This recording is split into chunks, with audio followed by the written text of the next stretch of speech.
Les enfants de Dieu ont besoin de s'élever dans la prière afin que les pensées puissantes, célestes, éternelles et universelles soient émues, touchées et accomplies. Frères et sœurs, bien-aimés en Christ, il faut que nous entrions dans notre place céleste en ce qui concerne la prière, afin que les questions réellement spirituelles qui sont à la base des autres soient touchées. Très souvent, le Seigneur ne permet pas que nos prières soient efficaces dans les simples détails terrestres de notre vie, parce qu'il désire que nous voyions que derrière cela, il y a des questions qui ont beaucoup plus d'importance. Nous prions pour qu'une chose arrive, qu'un changement ait lieu, qu'un événement se précise, mais rien n'arrive. Le Seigneur cherche, après que nous sommes donnés aussi pleinement que possible, à nous montrer qu'il y a une clé spirituelle à cette situation. Et il ne peut pas nous accorder la chose terrestre parce que cela ne contribuerait pas à l'accroissement spirituel de notre intelligence, de notre compréhension, de notre connaissance, de notre valeur. Ce ne serait que donner des choses parce que nous les demandons. Il cherche à nous instruire, à nous enseigner, de sorte que nous entrions en possession de situations spirituelles. Oui, ce sont les lieux célestes qui sont la sphère de ce conflit. Quelle est la raison du conflit? Pourquoi se livre-t-il? Dans ces deux passages, ceux de 1 Roi 18 et de Éphésiens 6, nous voyons d'après le contexte que la raison du conflit est l'Église. L'objet immédiat qui est en vue, c'est l'Église. Dans 1 Roi 18, c'est naturellement le peuple de Dieu. Et le résultat de la prière d'Élie fut que le cœur des hommes revint à Dieu.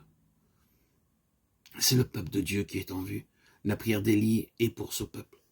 Il fait approcher tout le peuple et l'engage dans cette question, l'associe à sa prière. Parce que c'est une question pour tout le peuple. Dans Éphésiens, nous savons ce qui est en vue dans toute la lettre. C'est l'Église qui est son corps, et c'est elle qui est la raison du conflit.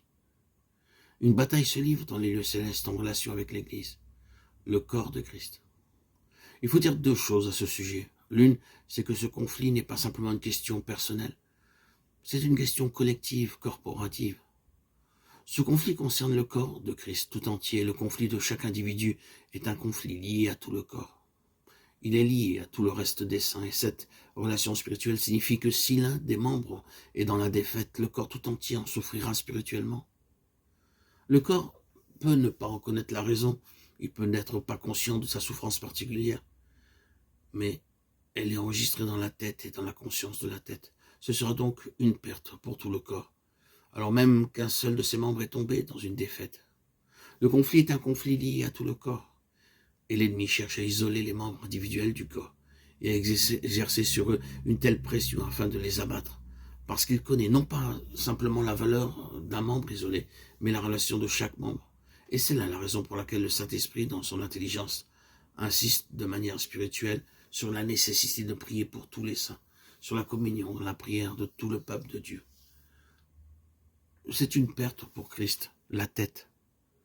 Si cette prière pour tous les saints n'existe pas,